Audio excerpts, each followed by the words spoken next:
Hello, good day and welcome. I'll be answering NECO 2019 Biology Past Question 45. An example of poikilothermic animal organism is A. Bird, B. Cat, C. Dog, D. Frog, and E. Rat. So the question is, which of these is an example of poikilothermic organism? Now, poikilothermic organism simply refers to as cold-blooded organisms. Cold-blooded organisms, that is organism that is cold-blooded.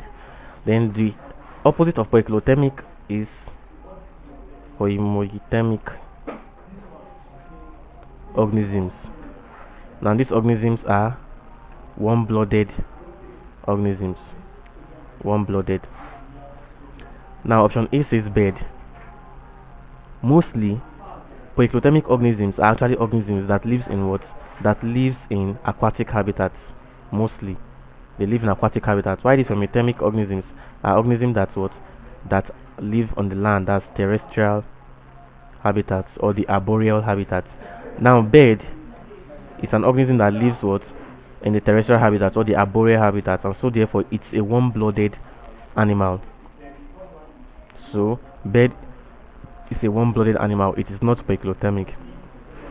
Same with cats. Cat is a homoiothermic animal because it lives in a terrestrial habitat, so it is not poikilothermic.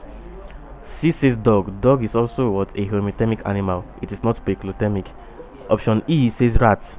Rat is also a terrestrial organism, so it is not poikilothermic. Now option D says frog, and like we know, frog lives on both aquatic and terrestrial habitats, but mostly they live in aquatic habitats, and so therefore frogs are poikilothermic animals.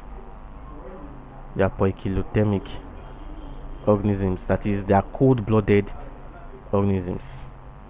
Another example of a cold-blooded organism is the fish. Fish is also cold-blooded, so the answer to this question is option D, frog. Thank you, and ensure to subscribe to the channel for more videos and past questions.